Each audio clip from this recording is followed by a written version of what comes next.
बिस्मिल्लाहिर्रहमानिर्रहीम। अस्सलाम वालेकुम। आप सब कैसे हैं? आजकल माँ बाप काफ़ी परेशान है कि कुछ माँ बाप ऐसे हैं जिनको समझ ही नहीं आती कि ईपीएल मीन क्या है, ईपीएल है क्या चीज़। तो मोंटेसरी में जो है वो ईपीएल का एक वर्ड यूज़ किया जाता है, एक फ़ाइल ईपीएल के नाम से, जिसका मतलब है E mean exercise, P mean practical और एल मीन लाइफ, यानी कि एक्सरसाइज ऑफ प्रैक्टिकल लाइफ। यानी कि जो भी हम करते हैं एक्सरसाइज वगैरह, वो प्रैक्टिकल लाइफ में हम कैसे वो मतलब उसको इंजाम दे सकते हैं।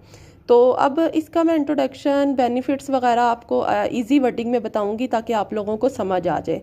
ठीक है। अब जैसे बच्चे स्कूल जाते हैं, हाँ, बच्चे जो पुराना जो मेथड था उसमें टीचर जो थी वो बच्चों पे थोप देती थी कि आपने ये करना है, ये करना है।